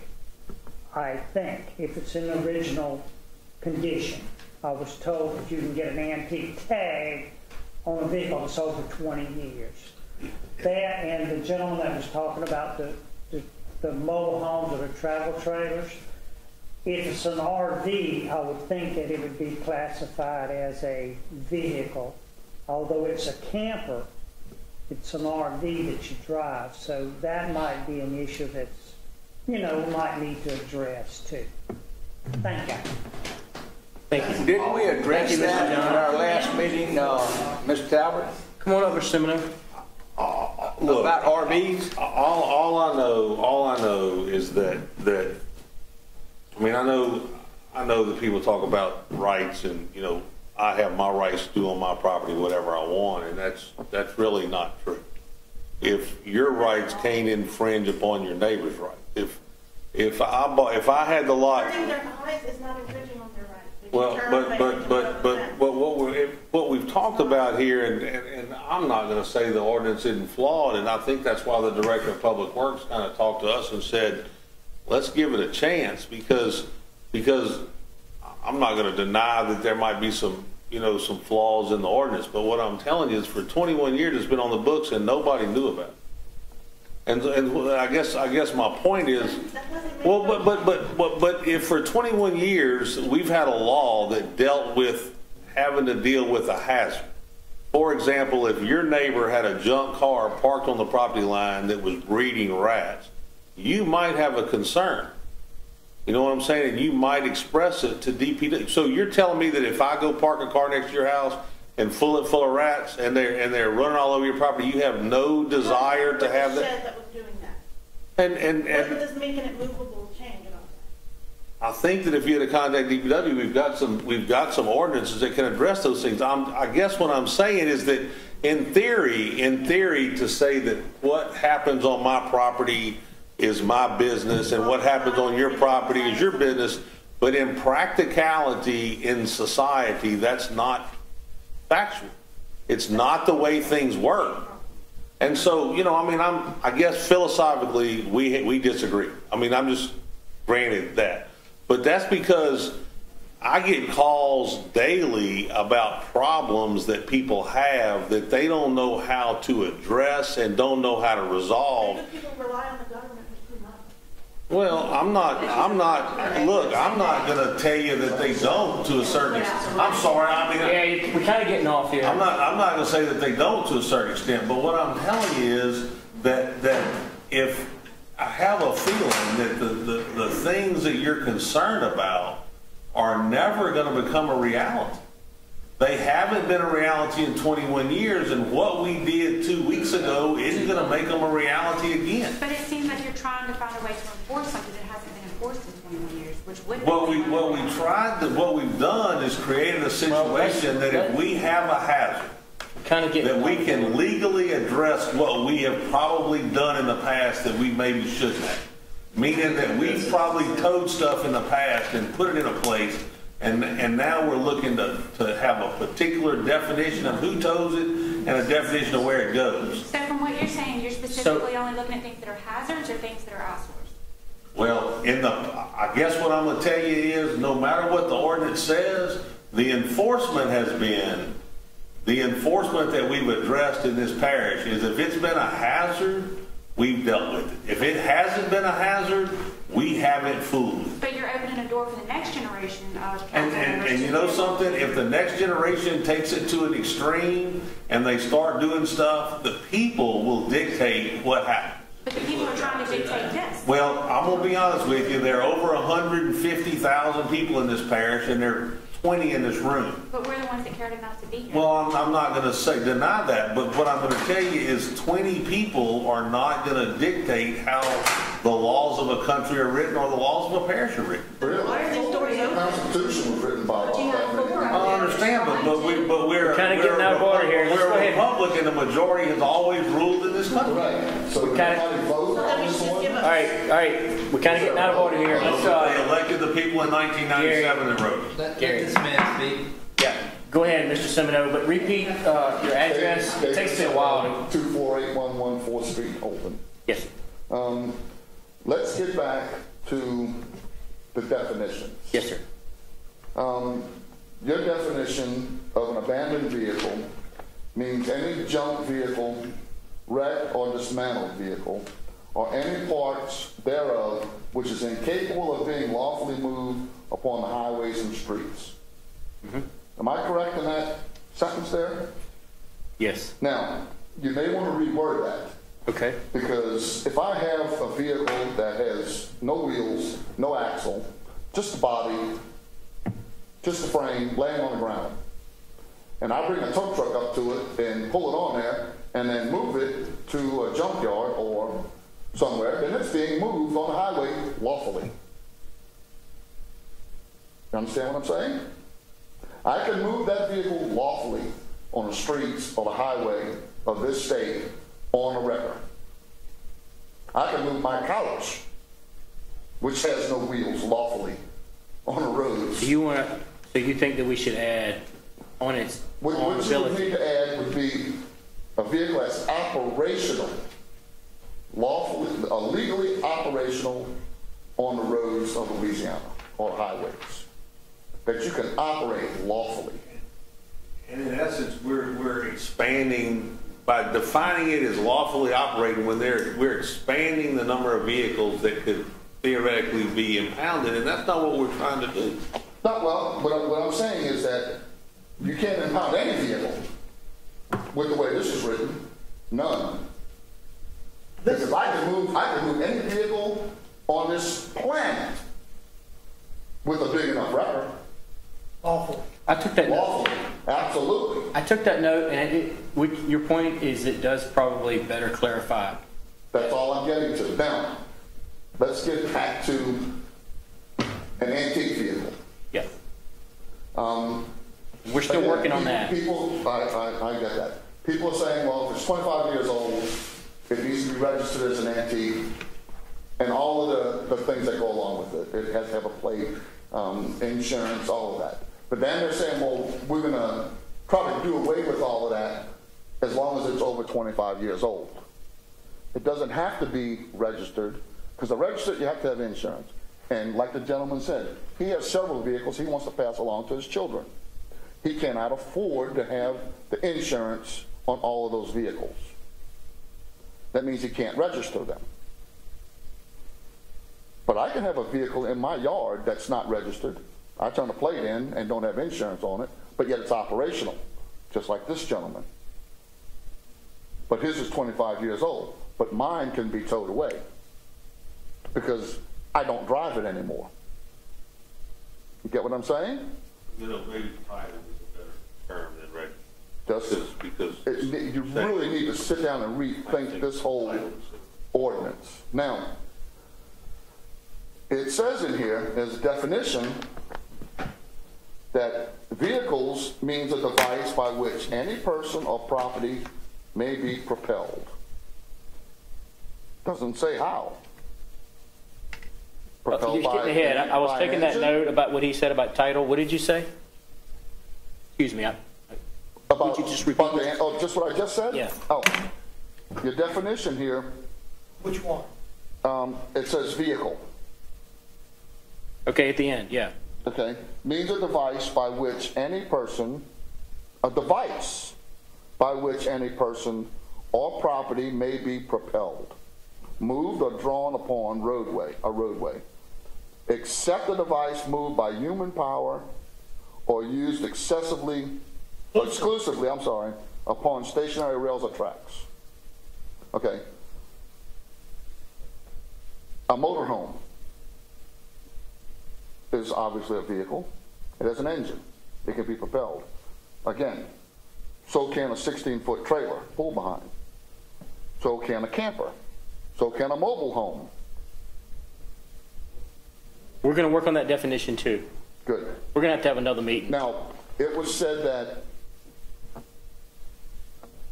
we're looking at keeping the parish safe with all of these ordinances, and that's great. That's a positive as far as I'm concerned. If you really want to get rid of a lot of problems as far as safety goes, then let's just start with the railroad.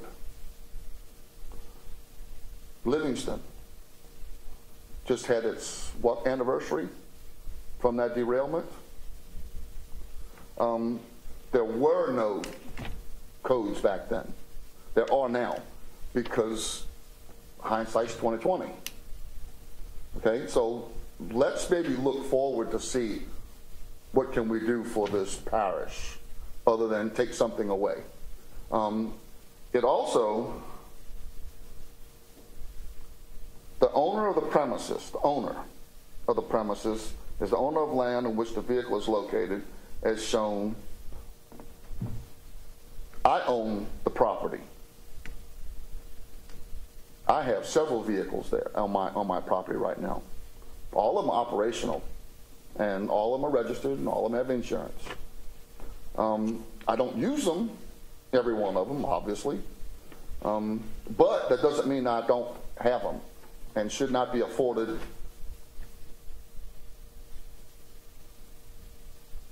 the chance to keep my vehicles or to have my vehicles. If you can come seize my, well now I'm getting off topic, but if you can come seize my property, private property, on my private property, without, again, due process, I hate to leave topic, then you are in violation of the Fourth Amendment. And you also would be in violation of the Sixth Amendment. You would have to get a warrant to come onto my property to look at private property by law. You have to say to a judge, I need a warrant to go look at this piece of property, private property, on private property. You have to give a description of the private property you're going to and what property you're going to look at. It has to be stated in a warrant to do that. Now, that's called due process. And if I'm in violation of that ordinance, and only if I'm in violation, and my property is seized, then I'm afforded my day in court. And I'm not talking here, I'm talking in a courtroom. That's called due process. If I don't have that right, then my rights have been violated. My constitutional rights have been violated. Because I have the right to address my accuser and his witnesses and have my witnesses available. That's what the law says. Now, it also says here, revised statute RS 32, 1301 to 1308. I think it says 1310. 1310, you're correct. It says, this is what the revised statute says now. Upon conviction, a person may be punished with a $500 fine or imprisonment of 6 months or both. And that's what the revised statute says. So that means I have to go to trial. You're throwing out the RS code right now. So that means I am afforded my due process. How is that going to affect the way you're going to write this now? Without due process of seizing someone's private property, I can't be convicted of something if I'm not afforded a trial.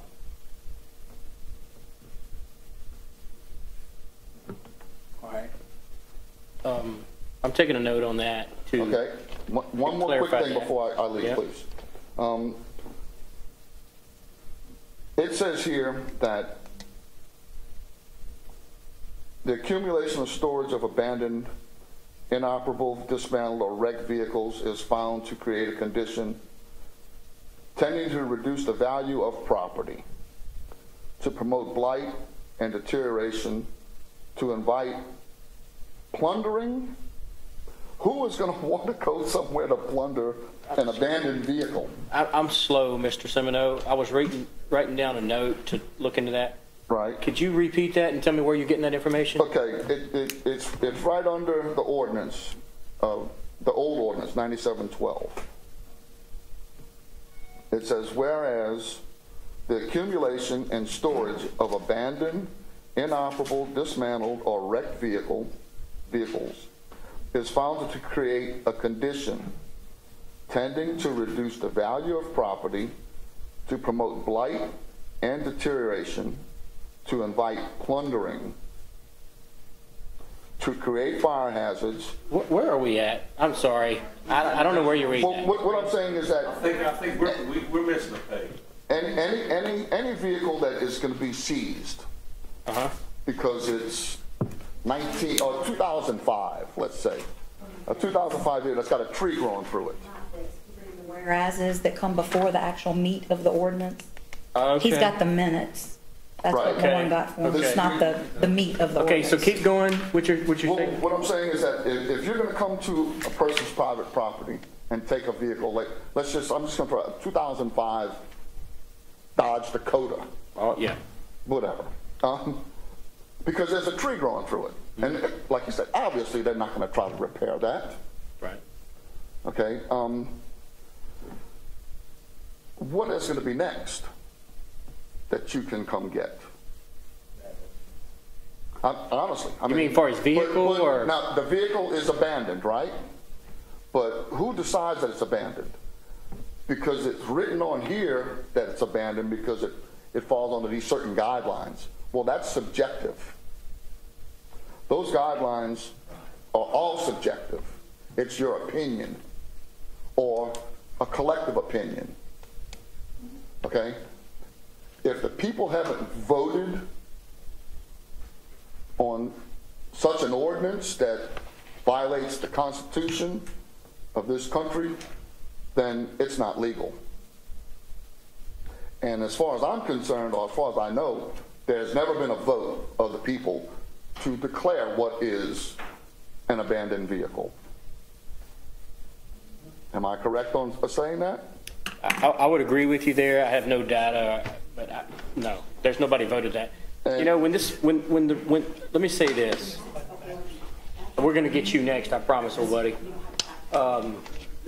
When you're finished, Mr. Sendo. The only thing I can say about that is this, and I don't have it in front of me, but we're going to look into this a little bit more, is when the request to make the changes that we made was presented to me, I forwarded it to the legal counsel for Livingston Parish government. And I simply asked that question, if it was legal. And the response was, this was the response.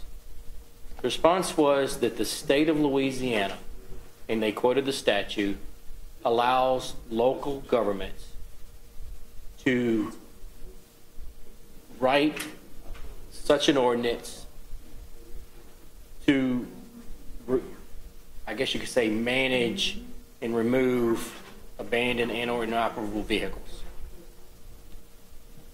So when you ask me if it's legal, I'm no judge, I'm no attorney, I understand. but what I can say is the legal counsel for Livingston Parish said that local governments can have such an ordinance. And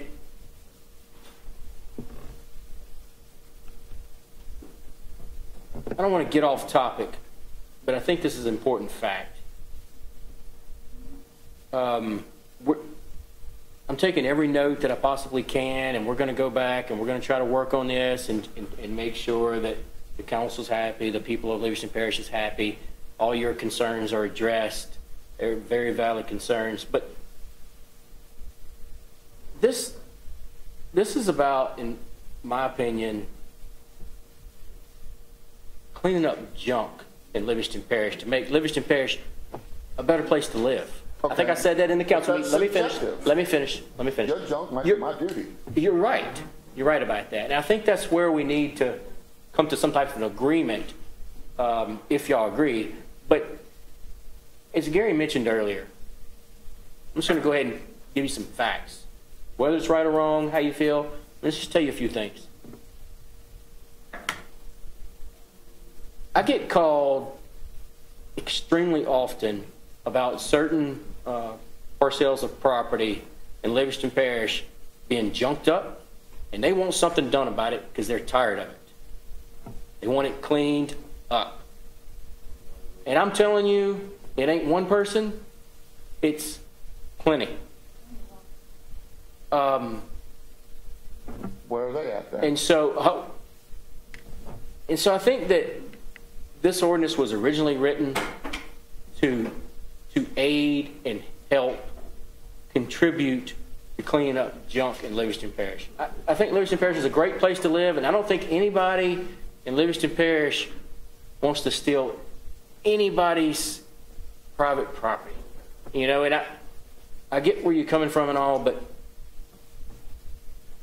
I guess I guess to define junk, you know, I read that night in the council meeting about what the state considers to be a junked car and that type of stuff. We're working on these definitions and we're going to continue to work on them. But where do you draw the line? Exactly. I don't know. I don't know. What I can tell you is this, whether I agree with it or not, I firmly believe that there is a large majority of Livingston Parish people that don't want to live in a junked up parish. And they expect their councilman to do something about it. And so we're trying to do the very best we can to do the right thing. Sometimes it's a difficult decision. Now, I just want to throw that out there. I just want to throw that out there. And that's, you have a valid point. I mean, you're trying to do what's best for the entire parish, not for certain individuals. Yeah. I get that. But why? Here's a quick remedy for it. And it'll take it out of your hands. Yeah. Put it on a ballot. Let the people vote on it. That solves all the problems in the world. Don't want that. Who don't? Because let's not get strung off on that. I mean, your liberties will be taken. I'm for what the people. I'm for what the people. Being taken away by a handful of people. I'm for what the people want, and I'm certainly. If the people vote on something, I have no recourse for that. I'm certainly. The majority rules. Right. Let's not get off topic. This country, but we've had. There's been tons of things in this country that we elect officials to make the law, and we don't vote on tons of things. You can't micromanage everything out there with an election. We're not a true democracy. Have never been a true democracy. That's a good point. I want to catch a couple of these guys. Let me say one more thing. I lost my thought on it. Maybe it'll come back to me. But you're too young for losing thoughts. Let's come on up. Let's hear some. Are you finished, Mr. Seminary? Who's too young? But look, I hope you come back to the next meeting. I will. I sure. Just in passing is. I agree with you a lot of your points. I agree with all of y'all's points. If my neighbor had a car that was half buried underground, and I was looking at rats running in and out of it all day long, of course I'd complain. Right. Who wouldn't? I mean, let's be logical about this. Who wouldn't? But to go and seize that man's property, due process. Yeah. That's all I'm saying. And I think the state law. That's all I'm saying. Don't, because what you're saying is subjective to what is junk. We've established that already. And if it's subjective, what you're saying is beautiful, I'm saying is ugly. But let's give it due process. If you're going to go get something, I'm going to look into that, I then promise. Follow the letter of the law. Follow the Constitution of the United States. I'm definitely for protecting the rights of property owners. Then let's do that. Okay, so if you protect them, you have to follow the Constitution. Let's get a couple more. Let's move on. All right. First, let's set a two more. Hold on, ladies and gentlemen. We originally said this was going to be a 2-hour-long meeting, and we approaching that now. So let's go ahead and decide now that we're going to go to 8:15. Let this gentleman speak. And then we're going to have another meeting at 8 o'clock. Well, it's almost 8 o'clock now. I know it. Come on up, buddy. And we're going to get you next, I promise. You got your thing about an hour?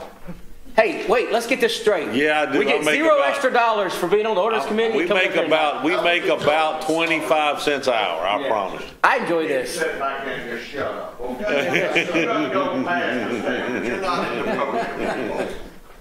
Name's Caleb Atwell, live at 32695 Springfield, Louisiana. I think that there is room for compromise here, because to their point, yeah, you have private property, and that should be protected. But there are certain cases, and I'll mention a few. If you have a vegetable garden on your property line and your neighbor's got an abandoned vehicle and the gas tank ruptures because it's been sitting there for so long and it rusts out, it goes over to your neighbor, it goes over into your vegetable garden, so it's not on their property anymore. going on your property into your vegetable garden, and it has now caused you harm. So I don't necessarily agree with repealing the ordinance, but I think what might help, just philosophically for everyone, is if we define, the things about a vehicle that make it hazardous, like a rusted out gas tank, or something else that comes to mind. If you've got broken glass and it's in the yard, and your neighbor's cutting the grass and he gets the glass and it goes and hurts you while you're walking around outside, you might want your nearest government to be able to do something about that junk car before it causes you harm. I'm not talking about eyesores or whatnot. I mean, this ordinance is pretty subjective, but one of the things that we could do that I think would make everyone feel better is if you define things that make junk cars hazardous. And those are just my personal thoughts on the matter. Because I definitely agree. The Fourth Amendment prohibits unreasonable search and seizures. But there are by that definition, there's also going to be reasonable situations where you need to go seize the property. And like a few of the things that I mentioned. There's also I don't think you gotta have a warrant every time you see something. Yeah, there is a difference. So let's define what's hazardous and make it about keeping people. Try to talk into the mic. What was your name again? Caleb Atwell. Caleb.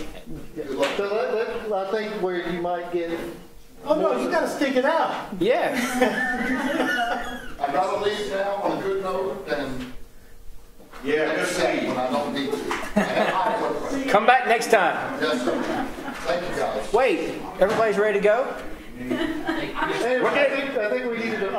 I think you would get more support if you define the hazards that, what causes a junk vehicle to be hazardous, and you don't call it a junk ordinance, you call it a hazardous vehicle ordinance, because everyone in the parish will support safety. They might not necessarily support you going and removing cars because the neighbor doesn't like the way you look. And those are just my personal thoughts, and that you can write down on that. I have nothing else to say. Thank you, Mr. Taylor. That's all you got, Mr. Caleb? That's all I got. Okay. Hey, don't leave. I want to talk to I need you to state my name before we again. get through. Alan Shelton, 10-360 Castle Road. Now, I do agree on one thing here it says about the abandoned vehicles on the roads. Now, after the flood, whenever vehicles were abandoned on the road, we all seen a bunch of them. I agree with that. But if that old vehicle is on private property at somebody's house, wouldn't that fall under that house, or that property is abandoned, so that it would be in a condemned state? Then that's a different law, right? Then you can take the whole property. You don't have to take the vehicle. You can take the whole property. But I think it needs to be rewritten as far as because if that vehicle is in my yard, it's not abandoned. It belongs to me. We know who it belongs to, whether it runs or not. It's not abandoned. And it's my right to do what I want to with it, whether it's 6 months or 6 years. It does not matter. That's mine. Paid for it or whatever. It's not abandoned. It's mine. We know the owner, whether it be me, my kid, my wife, or whoever. But it just needs to be rewritten to where you can come on, because if an abandoned vehicle's on my property, I don't know who it belongs to, I'll tell you, come get it. Get it off my property. But not something that belongs to me. That's not right. I think these ordinances were written by people who had no understanding of personal property ownership. Well, I think these ordinances were written so We got another comment, y'all. Go ahead, Gary. I think these ordinances were written in a manner that if there was a hazard, if there was something that needed to be addressed, it could be addressed. And I think that I've listened to what you say, and I understand some of your concerns. I think, though, that sometimes you got to look at the way things are put into or enforced or utilized to realize that, maybe some of the definitions on the paper have some flaw to them. I'm not going to deny that, but I guess what I'm saying is that the common sense approach that we're taking to these laws, I don't think anybody in this room has had DPW affect their personal liberties with their vehicles or anything else on their property. Way wrong answer. Okay, well, I mean, we'll talk about that. Is it because of this ordinance though, or is it something else? Let's,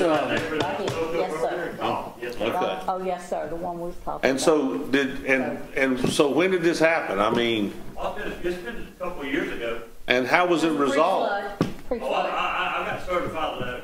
Oh, And certified you got a certified letter about the cars. Because I had fence posts in place, I had fence stacked up, I was in the process of putting wood fence up as I got the certified letter. But I guess my point is, you knew you had to do something, and when DPW came out and saw the situation, it was resolved, right? But on that particular case, and now it's brought to light again, and here you're getting everybody up. And telling everybody that we can come on your property. To get We're not telling anybody you can come on their property. Yeah. Because Go ahead, ma'am. now, Introduce yourself real quick. Lisa Shelton, 9262 Canal Street, Denham Springs. Now, I've sat back here and I've listened for 2 meetings now. Yes, ma'am. Okay, I haven't approached the podium, but I feel that it's necessary tonight because as a female, I get quite heightened. Okay. I first have to say that I took offense by you, Mr. Gary, because you sat and you said how 20 people was not going to change the law and what was going to be passed. They couldn't do it, but yet 4 people was going to tell me what my liberties are. I took offense by that. I have to tell you, I'm not impressed with your perspective on what your job is. You can smirk at me all you want, and I know that my opinion makes no difference to you, but you need to change how you speak to people.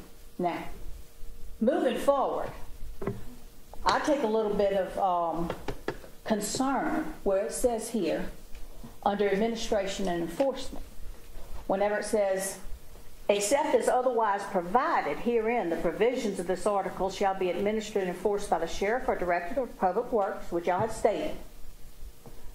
In the enforcement of this division, such persons charged with administration and enforcement may enter upon private or public property to examine the vehicle or parts. So see, they don't even have to notify me. Somebody can and call you and say, hey, I think this is blight. I can wake up, walk out my back door, and have 2 gentlemen that the sheriff said run out there and check out this property. Now, when I pull my gun out and I shoot at them for being on my private property, digging through my personal stuff, I'm going to jail. Because I have not been notified that these people's fixing to show up on my property looking at something that somebody complained about. Y'all see how this can be a problem without due notification. They can just show up and they can come and investigate my stuff without me knowing they're on my property. Second of all, I have children in my home. Now I have another problem. These duly appointed officials, who officiates them, shows up on my property, and I have teenagers, female teenagers in my home. Now they're calling 911 minutes around my house. I don't know who they are. They think about some of these things. Sorry about being so passionate. That's okay. Thank you so much. I appreciate y'all. I appreciate your time. Yeah. So let's get a few more comments here. He's already talking. This guy. Kevin Billy, 18725 Riverbend Road, Marpaw. I don't own any abandoned vehicles. I don't keep abandoned vehicles on my property. We could argue all day about the rights of the individual versus the rights of the state. I understand where you're coming from. I wholly support Shannon because I'm a libertarian. But I think one thing we should take out of these arguments is I understand what you gentlemen want. And I understand there's word on here that's key to this. And it's when you get on the back and it talks about removing the nuisance from the property. Say, I didn't hear you. Removing the nuisance from the property. Uses the word nuisance, right? I think one thing we should take out of this is, I think that's what we're aiming for here, right? That's what you're talking about. We're not enforcing it, but that's kind of a benevolent dictatorship sort of argument. And I understand where you're coming from, Mr. Talbot, I do. But this is a clumsy tool, gentlemen. It is. It is. This is Most laws are clumsy. All right, but this one is just fraught with one issue after another about definitions. You stated earlier when you got elected that you thought I would never give. Very. Law is a law, right? Well, if this is the law, We're all in trouble. we're in trouble. That's correct, Mr. Weston. This is a poorly written tool, and I think y'all need to revisit this entire thing, establish what you want to achieve, write something that you believe will achieve that, and then put that in front of us again. That's what I'm getting out of all of these arguments right here. We can stand here and argue personal liberties versus state rights and everything else all day, but this is a poorly written tool, so that's all I have to say. Hey, I say something. Thank you. Mr. Bubba wants to talk. Thank you. Are you finished? I am done. Yes. What was your name again? Kevin Pillar. From Marpaw. Yes, sir. Thank you so much. Yep. I think one of the problems with this is we have so many new people and just moved into Livingston Parish. And a lot of these people, can I use the place down south? As long as it's south. I'm going to use one example. It's like Eastover Estates. Oh, what's your district? You can't drive through there for the abandoned vehicles. That's the things we're trying to look at. Not individual properties as far as that. I was in a place today and in Plantation Estates. And it's a real nice place. It's no better than anybody else's home or whatever. But whenever I was going in, they had this one house. The grass was up probably 2 feet high. Had about 6 or 7 vehicles in the front yard. I mean, those are the things that we need to address. Because, I mean, he's not going to restore any of those vehicles. I've talked to some people that went over and tried to help this person during the flood. And one guy, he told me, he said, I'm going to tell you what, he's a hoarder. You can't walk through that house. So he's not only got his house full, now he's getting his yard full too. And those are some of the things that we're trying to address. You know, it's not individuals. I could care less about what an individual has on his property. I talked to a good friend of mine. That's what the paper says. I'm telling you what I'm saying for myself. I talked to a good friend of mine, called me. He said, I'm against that. I said, that's fine. I said, why are you against it? He said, because they can come on my property and take my vehicles. I said, no, you're wrong about that. I know what it reads. But he said, well, I got vehicles on 75 acres. Not very many vehicles. He said, I keep them because I use parts off of them. He does a lot of work, machine work, dirt work, and everything else, you know. And then he's got another place off the Meat River. It's like 220 acres, and he has abandoned vehicles there. Oh, well, I'm going to say a vehicle is equipment. And from time to time, he has to use parts off of that equipment for other things, you know. And we're not going to mess with him. So in other words, you're going to leave your rich friends alone, but you're going to mess with Eastover Estates because they can't afford to. I mean, really? I mean, is it like a racial thing or is it economic? No. This whole ordinance, sir, reeks of unsuitability and matter of personal opinion of what one person says about someone else's property, what it amounts to. He said, she said, that type of thing. What needs to be addressed, really, like this man said, is Hazard? a hazard. It's understandable if there is a vehicle or 15 vehicles on a back road that's been flooded or whatever, and that's an abandoned vehicle. not something on someone's property. And unless it's a hazard. And it's a hazard because 3/4 of the roads in this parish have no shoulder. You know, I guess what I'm trying to say about myself. Sir, I'm speaking. If we're going to speak of hazards, why are we not widening the roads, improving the drainage, things like that to mitigate the capability? Ooh, don't bring that word up, man. Oh, I mean, why are we not addressing the real issue of making our parish better as far as drainage goes, so that we're not, having abandoned vehicles, having to go get abandoned vehicles, having nuisance.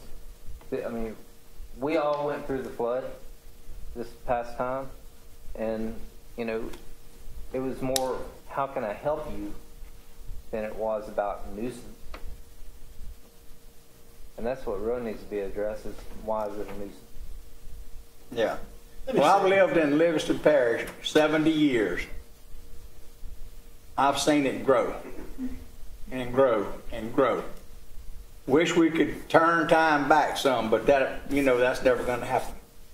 And maybe, but if we could start making rules and regulations from back then, and we wouldn't have this problem today.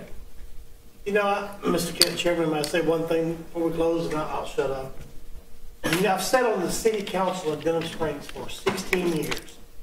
Sitting on the council where people live in the city, never have I had someone stand up. For 16 years I was in government. Never did I have someone stand up and say, please don't take away my personal property rights.